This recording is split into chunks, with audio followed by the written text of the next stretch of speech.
Hello दोस्तों, मैं रंती कुमार पांडे आपका स्वागत करता हूं मेरे YouTube channel Ranti Kumar Pandey VR learning में।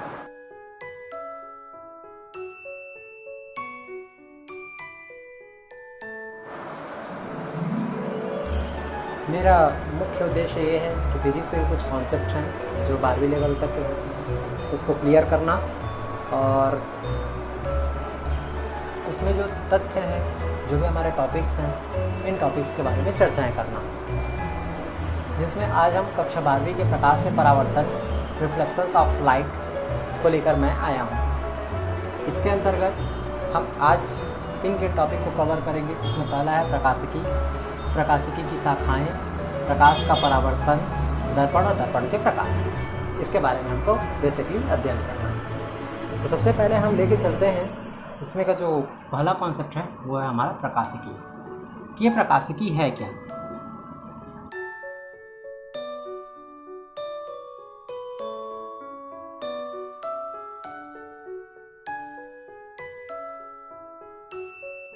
तो सबसे पहले प्रकाशिकी के बारे में हम जान लें कि प्रकाशिकी है क्या। तो प्रकाशिकी भौतिकी की वह शाखा है जिसके अंतर्गत प्रकाश और प्रकाश से संबंधित जितने भी घटनाएं होती हैं उनका अध्ययन किया जाता है। एक बार और बता दूं, प्रकाशिकी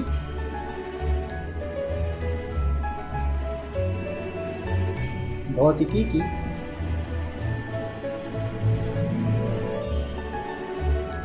वह शाखा है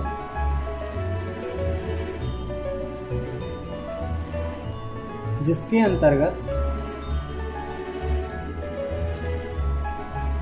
प्रकाश एवं प्रकाश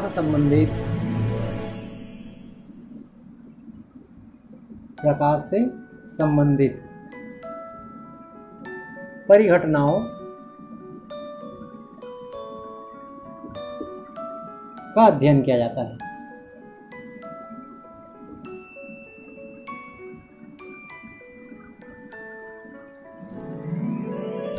ये हमारा इसका डिफिनेशन हो गया, इसका प्रकाशिकी का। एक बार और, जैसा कि हमने देखा कि प्रकाशिकी है क्या। प्रकाशिकी भौतिकी की एक शाखा है। भौतिक विज्ञान एक ऐसा विज्ञान होता है जिसमें हम प्रकृति व प्राकृतिक घटनाओं का अध्ययन करते हैं। प्रकाश भी प्रकृति में का एक हिस्सा है, एक ऊर्जा है। चूँकि हम जानते हैं कि 11वीं में हमने पढ़ लिया है ऑलरेडी कि जो ब्रह्मांड होती है उसका निर्माण केवल दो ही चीज़ों से मिलकर बना हुआ है ब्रह्मांड। पहला है द्रव्य, दूसरा नंबर में ऊर्जा। तो प्रकाश भी इन्हीं के अंतर्गत आती है, ऊर्जा के अंतर्गत आती है, जिसके बारे में हमको अध्ययन करना रहता है। तो भौतिकी की किस शाखा के अंतर्गत हम अध्ययन करते हैं इस प्रकाशीय ऊर्जा के बारे में। तो ये है हमारी प्रकाशिकी के बारे में, जिसमें हम प्रकाश और उससे संबंधित परिघटनाओं। अब ये परिघटनाएँ कौन कौन सी हैं। तो जैसे कि हो गया हमारे पास में परावर्तन हो गया, अपवर्तन हो गया, विवर्तन हो गया, व्यतिकरण हो गया, ध्रुवण हो गया।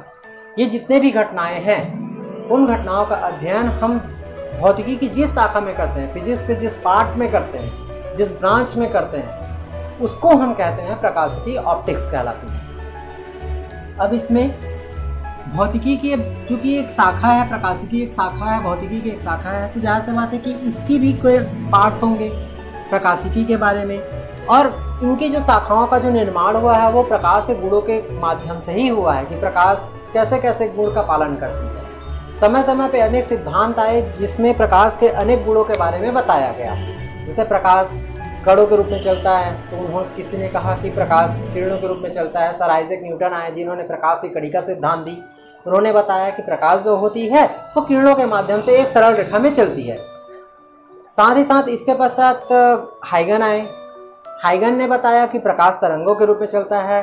उन्होंने द्वितीयक तरंगाओं और तरंगाग्र के बारे में बताया कि प्रकाश वास्तव में कण के रूप में नहीं, किरणों के रूप में नहीं, यह वास्तव में तरंगों के रूप में चलती है। और इन्होंने कुछ ऐसी घटनाओं के बारे में भी बताया या अध्ययन किए जिसमें इन्होंने यह प्रूफ करके दिखा दिया कि नहीं, प्रकाश जो होती है वो कोई एक कण पार्टिकल के रूप में नहीं, वह एक वेव के रूप में चलती है। और कणिका सिद्धांत को अमान्य कर दिया गया है। किसके कारण? हाइगन के तरंग सिद्धांत के माध्यम से।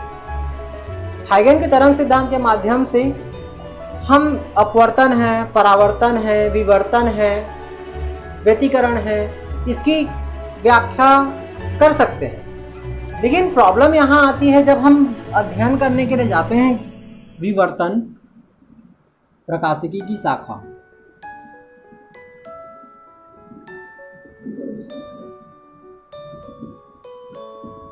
इसके दो मुख्य शाखाएं हैं। पहला किरण प्रकाशिकी,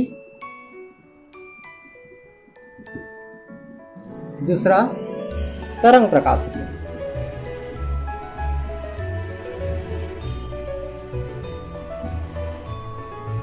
एक बार और देख लीजिए। हम अभी प्रकाशिकी की शाखा के बारे में अध्ययन कर रहे हैं। प्रकाशिकी की शाखा के अंतर्गत दो मुख्य पार्ट हैं इसके। पहला है किरण प्रकाशिकी और दूसरा है तरंग प्रकाशिकी। किरण प्रकाशिकी के अंतर्गत हमने प्रकाश के कणी गुण के बारे में पढ़ा। हमने ये जाना कि प्रकाश जो होती है वो छोटे छोटे मॉलिक्यूल से मिलकर बनी होती है और उन मॉलिक्यूल्स के आधार पे फोटॉन हम देखेंगे ऊर्जा के छोटे छोटे बंडलों के रूप में बना होता है, जिसे हम पैकेट कहते हैं। ये प्लांक का क्वांटम सिद्धांत के आधार पे दिया गया था। ये बृहत है, उसका अध्ययन हम अगले चैप्टर में करेंगे। फिलहाल हम इतना ही जान लें कि अभी प्रकाश की कणिका सिद्धांत के बारे में जब बताया गया, सर आइजैक न्यूटन आए, उन्होंने कणिका सिद्धांत दिया जिसको उन्होंने किरण प्रकाशिकी के अंतर्गत रखा। फिर इसके बाद हाइगन आए। हाइगन ने प्रकाश की तरंग सिद्धांत या तरंग प्रवृत्ति के बारे में बताया कि प्रकाश जो होती है वो तरंगों के रूप से गति करती है। इस प्रकार से तरंग प्रकाशिकी की एक शाखा बनी। हमने इन दोनों के आधार पर यह कहा कि प्रकाश जो होती है वो कहीं पे कण की भांति तो कहीं पे तरंग की भांति व्यवहार करती है। यही सबसे बड़ी इसकी एक अद्भुत घटना है, एक फिनोमिना है कि प्रकाश जो होती है हम उसके बारे में ये नहीं कह सकते हैं कि वो कहीं पे एकदम कण की तरह ही चल रही है, कहीं पे हम ये नहीं कह सकते हैं वो केवल तरंग ही है। कण के साथ साथ उसमें तरंग का भी गुण पाया जाता है। ये इसकी सबसे बड़ी मुख्य बात है, इसलिए हम इसे कहते हैं the dual nature of a light. अब तरंग सिद्धांत में कठिनाइयां क्या थी हमारे पास में? हम इसके माध्यम से परावर्तन, अपवर्तन, वर्ण विक्षेपण, इनकी जो व्याख्या है ये बहुत ही आसानी से हो जाती है, सरलता पूर्वक हो जाती है। तरंग सिद्धांत के माध्यम से परावर्तन, अपवर्तन, वर्ण विक्षेपण, इसकी व्याख्या आसानी से की जा सकती है, किंतु इसमें विवर्तन,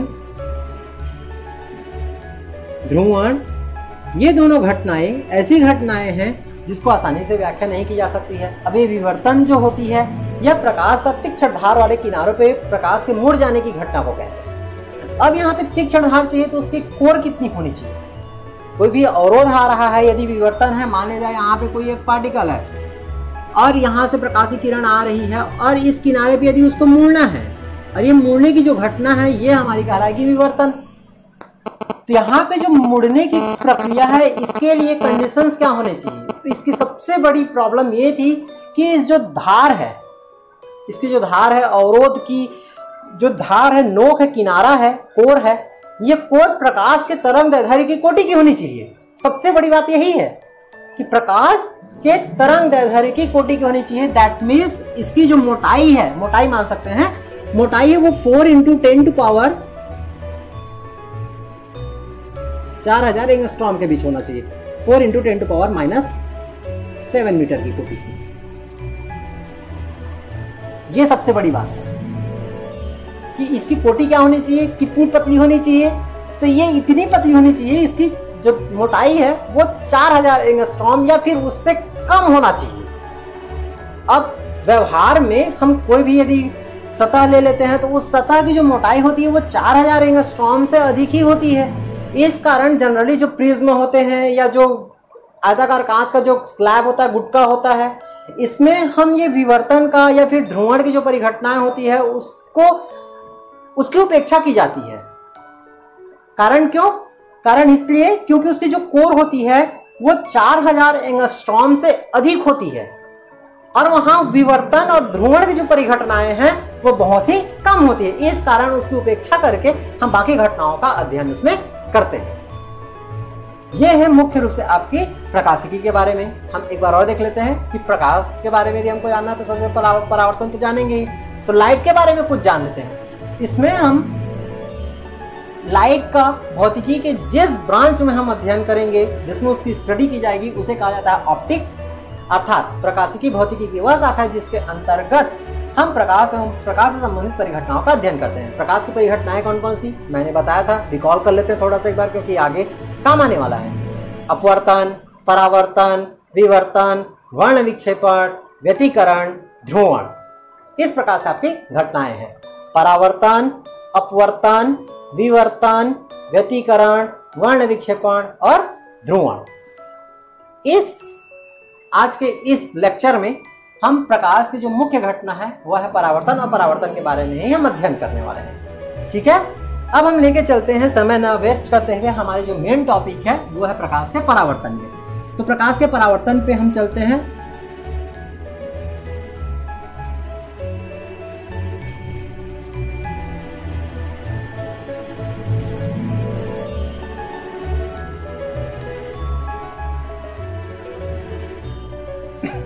अब हम प्रकाश के परावर्तन के बारे में देख लेते हैं। उसके अंतर्गत हमको किसकी अध्ययन करना है, कहाँ है परिभाषा। सबसे पहले हमको प्रकाश के परावर्तन की परिभाषा जाननी है। प्रकाश किसी सतह द्वारा टकराकर उसी माध्यम में वापस आने की जो प्रक्रिया होती है उसको हम प्रकाश का परावर्तन कहते हैं। ध्यान क्या देना है यहाँ, प्रकाश का किसी सतह, कोई भी हमारे पास में सरफेस होगा, वो सरफेस हम जनरली, ये हमारे पास में एक मिरर है, इस मिरर को हम कह सकते हैं कि हाँ चलिए ये एक सतह है जिसमें प्रकाश की जो किरणें हैं वो इसमें टकराएगी और टकरा कर फिर रिफ्लेक्ट होगी। तो इस प्रकार से किसी सतह से प्रकाश का टकरा कर किसी उसी माध्यम में, यदि मान लीजिए ये वायु से आ रही है तो टकराने के फलस्वरूप ये पुनः कहाँ जाएगी, वायु में ही जाएगी, तब ये प्रकाश का क्या कहलाएगा, परावर्तन कहलाएगा। एक बार और देख लेते हैं परिभाषा। प्रकाश का किसी सतह के द्वारा टकराकर उसी माध्यम में वापस आने की जो प्रक्रिया होती है या जो घटना होती है उसे हम कहते हैं प्रकाश का परावर्तन। ये परावर्तन जो होती है वो मुख्य रूप से दो प्रकार की होती है। इसके प्रकार के बारे में यदि हम जानें तो इसके प्रकार दो हैं। पहला नंबर में होता है यह है नियमित, और दूसरे नंबर में होता है, इसको कहते हैं हम अनियमित। अब ये नियमित परावर्तन किसे कहते हैं, यदि मान लिया जाए हमारा जो सतह होगा वह एक ऐसा सरफेस हो जो पूर्णतः चिकना हो। व्यवहार में ऐसा संभव नहीं है कि कोई भी सतह हो वह पूर्णतः चिकना हो, क्योंकि यदि पूर्णतः चिकना हो जाएगा, मान लीजिए कोई भी सतह, तो वह घर्षण रहित हो जाएगा। जबकि हमने 11वीं में ऑलरेडी पढ़ चुका है कि ऐसी कोई भी सरफेस नहीं है व्यवहार में, एक आदर्श परिकल्पना है जिसमें हम यह मान सके कि कोई भी पृष्ठ होगा वो पूर्णतः चिकना होगा। इसका मतलब क्या हुआ कि पूर्णतः चिकने वाली स्थिति निर्मित नहीं होगी, लेकिन फिर भी हम एक आदर्श पृष्ठ के रूप में या परावर्तक पृष्ठ के रूप में हम दर्पण को लेकर चलते हैं कि जो कांच होता है, ग्लास होती है, इसको हम कहते हैं कि हाँ चलिए ये हमारे लिए एक परावर्तक पृष्ठ है जिसमें प्रकाश जो होती है वह इस परावर्तन की परिघटना को क्या करेगा, परिलक्षित करेगा। अब यहाँ पे हम देखेंगे कि यदि मान लिया जाए हमारा जो सरफेस है वो चिकना हो, तब क्या होगा, तब हमारा जो परावर्तन की जो प्रक्रिया है, यदि मान लिया जाए कोई भी प्रकाशीय किरण यहाँ आपतित हो रही है, इसका मतलब है उस पर जाकर टकरा रही है, यह हमारा प्रकाशीय किरण है, इसको हम मान लेते हैं पीओ। अब पीओ प्रकाशीय किरण है, इसको हम आपतित किरण भी मान लेते हैं। हमारे पास में एक सरफेस है M1 और M2, यह हमारे पास में मिरर का परावर्तक पृष्ठ है। परावर्तक पृष्ठ किसे कहेंगे, परावर्तक पृष्ठ वह पृष्ठ होता है जिसमें प्रकाशीय किरण आपतित होती है। एक बात और ध्यान दीजिएगा, परावर्तक पृष्ठ वह पृष्ठ होता है जिसमें प्रकाशीय किरण आपतित होती है। इसका मतलब जहां पे जिस पृष्ठ पे प्रकाशीय किरण टकराएगी वही पृष्ठ हमारा परावर्तक पृष्ठ कहलाएगा।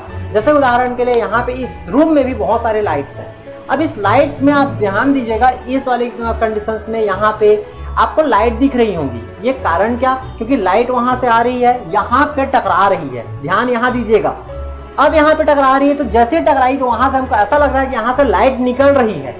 लाइट निकल रही है अर्थात यह एक सोर्स की भांति कार्य कर रहा है। लेकिन क्या ये लाइट सोर्स है, नहीं है, ये हमारा लाइट सोर्स नहीं है। लेकिन फिर भी हमको यहाँ पे ऐसा लग रहा है कि यहाँ से लाइट आ रही है। यही एक घटना है जिसको हम कह सकते हैं परावर्तन। ठीक है, क्या कहेंगे इसको, परावर्तन। तो ये कब की कंडीशन में, ये हमारा सरफेस देखिए, ये लगभग ये जो व्हाइट बोर्ड है इसका जो सरफेस है वह हमारा चिकने सरफेस के रूप में आ सकता है। इसका मतलब ये हुआ कि इसमें से प्रकाश की जो कंडीशन है, जो परावर्तन हो रही, जो रिफ्लेक्शन हो रहा है, वह रिफ्लेक्शन एक नियमित है, एक निश्चित डायरेक्शंस में है। इस कारण हम इसे कहेंगे नियमित परावर्तन, और यह एक निश्चित दिशा में ही क्या होगा, परावर्तित होगा।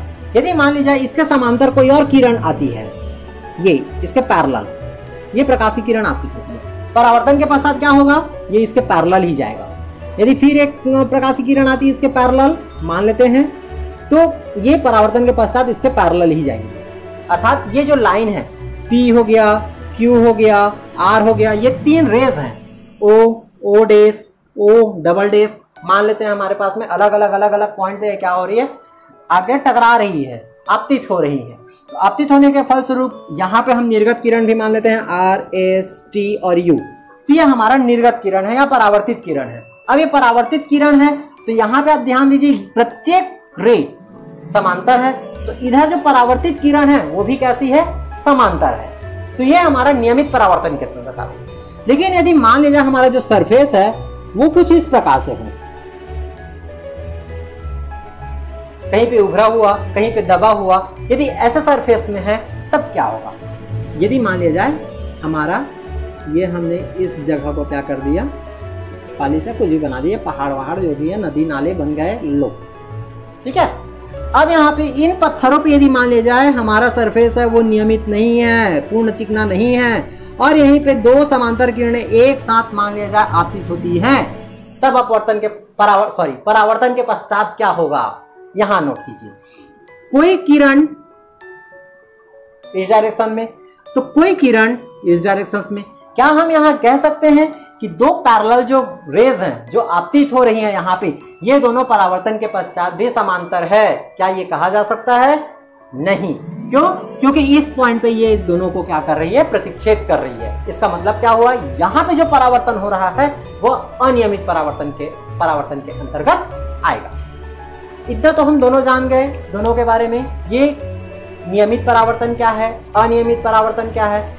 अब परावर्तन हो रही है तो भैया अब यदि हम घटना मतलब कोई भी घटना का अध्ययन कर रहे हैं तो अध्ययन कब कहलाएगा, जब हम उसमें कुछ नियम ढूंढें, कुछ सिद्धांत ढूंढें। जब तक वो किसी नियम का फॉलो नहीं कर रहा है, जब तक हम उस नियम के द्वारा या उस सिद्धांतों के द्वारा हम किसी प्रेडिक्टेशंस पे नहीं पहुंच जाते हैं, किसी निष्कर्ष पे नहीं पहुंचते हैं, या हमको आगे के अध्ययन में कोई काम नहीं आता है, तब तक वो अध्ययन वैल्यूएबल हो ये बहुत ही कम माना जाएगा। इसका मतलब ये हुआ कि हमको यदि मान लिया जाए इसका अध्ययन कर रहे हैं तो इसमें कुछ नियम भी ढूंढने होंगे, इसका कुछ कार्य भी ढूंढना होगा कि ये किस प्रकार से कार्य कर रहा है। ओके, तो हम इसके कुछ नियम हैं, परावर्तन के कुछ नियम हैं, उसके बारे में हम जान लेते हैं। चलिए, परावर्तन के नियम जानने के लिए मैं कुछ ड्रॉ कर देता हूं। एक नॉर्मल एक चित्र ड्रॉ करते हैं। चलिए, ये मैं इसको थोड़ा साफ करना भी जरूरी है। यहां पे हम एक सरफेस बनाते हैं।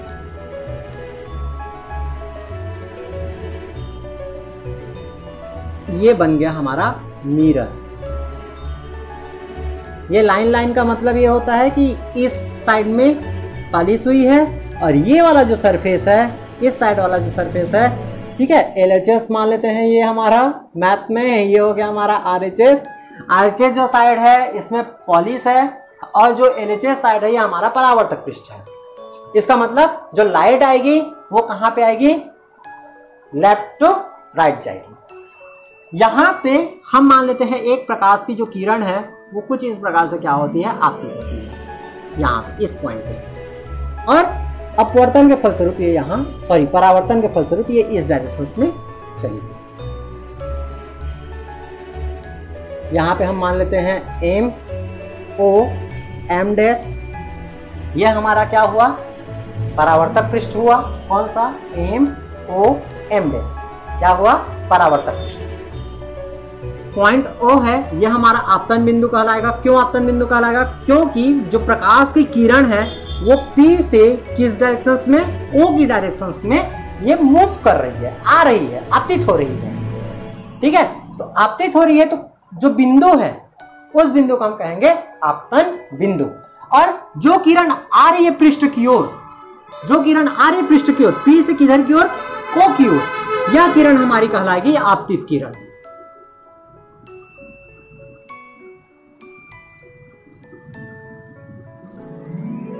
और इसके पश्चात हम देखते हैं जैसे ये पी क्यू जो किरण है वो कहाँ आया, ओ पर आया। ओ से ये क्या करेगा, टकराएगा। टकराने के फलस्वरूप या उसी माध्यम में, यदि इस साइड का माध्यम वायु है तो वायु में ही क्या हो जाती है, पुनः वापस लौट आती है। लेकिन ध्यान ये रखिएगा कि यहाँ पे जो इसका मार्ग है वो अपने मार्ग का अनुसरण नहीं कर रही है, ये किसी दूसरे मार्ग में जा रही है। माध्यम वही है, वायु में ही है, लेकिन यहाँ पे इसके जो मार्ग है, इसका जो पथ है, ये पथ अलग है। तो इस प्रकार से हम कह सकते हैं यहाँ पे O और यहाँ पे इस लाइन को हम दे देते हैं Q। तो O Q जो किरण है इसको हम मान लेते हैं परावर्तित किरण। ठीक है। अब यहाँ पे एक हम लंबवत एक लाइन डाल देते हैं, ये जो बिंदु O पे डालती है, इस बिंदु को हम दे देते हैं N, ये। ठीक है। अब N क्या है, NO जो लाइन दिख रही है आपको यहाँ पे, N और O एक लाइन दिख रही है। इस NO लाइन को हम कहते हैं अभिलंब। क्या कहते हैं, अभिलंब। और इसको क्यों कहा जाता है ये भी बताऊंगा अभी। और इसकी खासियत क्या है, हम कहां कहां अभिलंब डाल सकते हैं। सबसे पहले अभिलंब का मतलब होता है कि लंब, लंब माने लंबा, अर्थात 90 डिग्री। जहां पे भी हम परपेंडिकुलर लाइन जो होती है, ठीक है, इस पॉइंट को हम क्या कहते हैं, लंबवत रेखा। इस कारण यहां से ये लंबवत रेखा है तो ये लंब हुआ आपका। कहां पे पड़ी है, ये परावर्तक पृष्ठ पे बनी है लंबवत रेखा, अर्थात ON is perpendicular of MM dash. ऐसा हम लिख सकते हैं इसको, ON is a perpendicular of MM dash. That means यहां पे क्या हो गया, MON, यहां पे angle of MON is equal to angle of M dash ON, M dash ON is equal to 90। ध्यान यहां यही रखेगा, आगे हमारा ये काम आने वाला है। क्या काम आने वाला है, MON M डैश ON दोनों का जो एंगल का वैल्यू है वो कितना होगा, 90 अंश का होगा। क्यों 90 अंश का होगा, ये आपको पता चल गया, क्योंकि ये अभिलंब है। अब इसकी खासियत क्या होती है, यदि मान लीजिए हमारे पास में एक लेजर लाइट है, क्या है, लेजर लाइट है, रूम डार्क रूम है, अंधेरा है। इस अंधेरे कमरे में हम एक लेजर लाइट ले लेते हैं और जो पृष्ठ होगा उसको पूर्णतः रख देते हैं। ठीक है। अब यहाँ पे हमको जो लेजर लाइट है इसको क्या करना है, ठीक 90 डिग्री पृष्ठ के लंबवत डालना है। अब हमको ये देखना है कि ये लेजर लाइट परावर्तित होकर किस डायरेक्शन में जा रही है। तो आप पाओगे कि जैसे ही हम इन्हें यहां से लेजर लाइट हमने डाला, ये हमारे पास में मान लेते हैं एक लेजर लाइट है, और लेजर लाइट के द्वारा हमने यहां से लाइट डाली, ये समथिंग लाइक दैट। तो लाइट जो होगी वो मिरर तक पहुंचेगी, मिरर से टकराकर वो वापस क्या हो जाएगी, उसी मार्ग में। अब यहाँ पे ध्यान दीजिएगा पॉइंट, पहले मैंने कहा था कि जब ये वाली लाइट जब जाएगी तो वह अपने मार्ग का अनुसरण नहीं करेगी, लेकिन अभिलंब की खासियत क्या होती है कि अभिलंब की दिशा में जब भी कोई प्रकाश की किरण को डाला जाता है तब वो अभिलंब क्या कर देती है, उसको उसी मार्ग में प्रकाश की किरण को परावर्तित कर देती है। यही अभिलंब की सबसे बड़ी खासियत होती है। Got it? ये हो गया हमारे पास कुछ कंडीशंस। अब पहला नंबर में हमने इसमें क्या क्या जाना कि OP जो है वो है आपका आपतित किरण। आपतित माने आने वाली किरण, देखिए ये मिरर की ओर जा रही है, इस कारण। दूसरा नंबर में हो गया आपका OQ। OQ जो है ये हमारा क्या कहलाएगा, क्या चीज, परावर्तित किरण। ठीक है। फिर तीसरे नंबर में हमारे पास में पॉइंट आता है ON। ON जो कहलाता है ये है आपका अभिलंब, इसको जान लीजिए। फिर इसके बाद में आता है चौथे नंबर में MON डैश,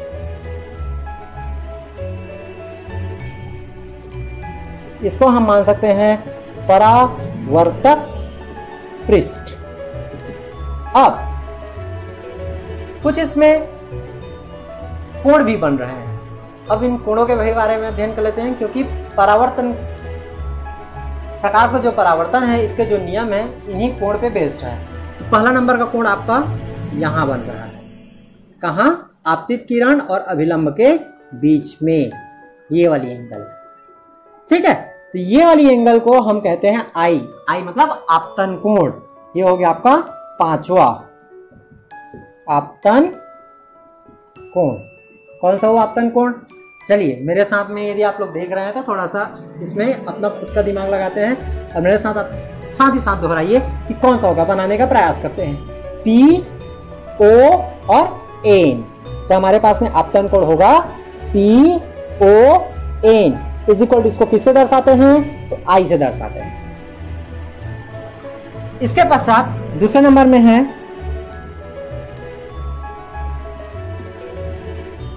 परावर्तन कोण। अब परावर्तन कोण कौन सा है? तो चलिए यहां पे हम आपतन कोण लिए थे तो आपतित किरण अभिलंब के बीच में लिए थे, सिंपल है। परावर्तन कोण लेंगे तो परावर्तित किरण और किसके बीच में लेंगे? अभिलंब के बीच में लेंगे। तो यहां पे एंगल कौन सा बनेगा? Q O N. यहां पे एंगल बनेगा Q O N is equal to R. एक बार और देख लीजिए, हमारे पास में पी ओ एन आपतन कोण, इसको किससे प्रदर्शित किया जाता है? आई से। दूसरे नंबर में आता है हमारे पास में क्यू ओ एन, ये आपका परावर्तन कोण, इसको हम किससे दर्शाते हैं? आर से। अब परावर्तन का नियम क्या कहता है? तो परावर्तन का प्रथम नियम,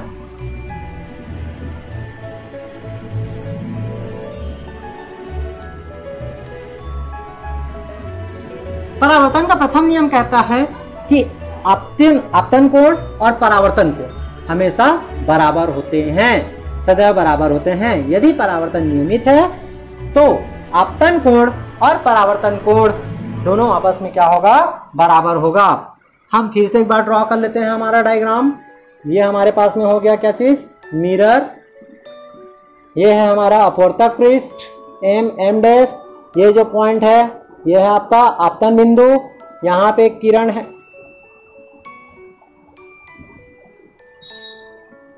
यहां एक किरण आई, इसको हम कहेंगे आपतित, और ये किरण, इसका नाम हमने दे दिया पीओ। फिर ये एक निश्चित डायरेक्शंस में क्या होगा? परावर्तित हो जाएगा। ये हो गया आपका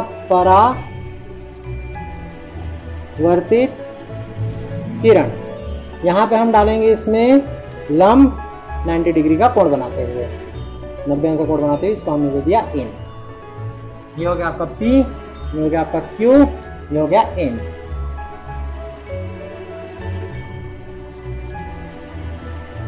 अब पहला नियम क्या कहता है? फर्स्ट लॉ, प्रथम नियम। प्रथम नियम हमारा क्या कहता है? प्रथम नियम कहता है कि आपतन कोण बराबर होगा परावर्तन कोण के। पहला नियम ये कहता है। अब आपतन कोण कौन सा है? चलिए P O N, ये हो गया हमारा I। कोण P O N is equal to I। ये बराबर होगा किसका? परावर्तन कोण। परावर्तन कोण कौन सा है?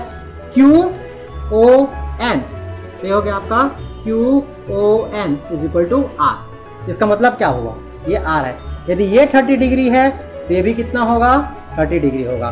दैट मीन्स यदि I इज इक्वल टू 30 है तो R इज इक्वल टू भी कितना होगा?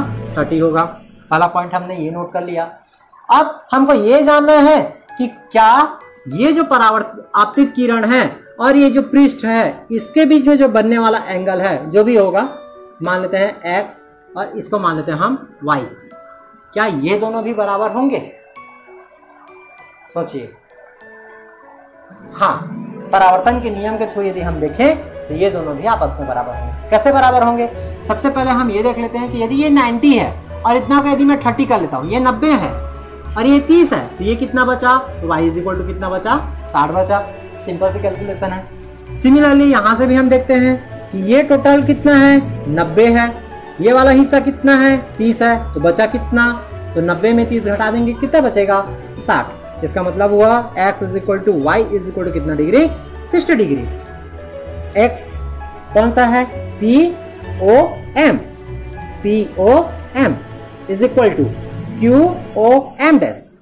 Q O M dash. ये हमारा परावर्तन का प्रथम नियम है। किसका प्रथम नियम है? परावर्तन का प्रथम नियम है। ओके, अब हमको लेके चलना है परावर्तन का दूसरा नियम। द्वितीय नियम क्या कहता है? तो परावर्तन का द्वितीय नियम कहता है कि आपतित किरण, परावर्तित किरण, अभिलंब तीनों जो होंगे वो एक ही बिंदु पर क्या होगा? आपतित होगा। पृष्ठ के एक ही बिंदु पर आपतित होगा और इस बिंदु को हम कहते हैं आपतन बिंदु। और इस बिंदु को क्या कहा जाता है? आपतन बिंदु। दूसरा, प्रथम नियम ये हो गया। दूसरा नियम में आपने जाना द्वितीय नियम में कि जितने भी किरण हैं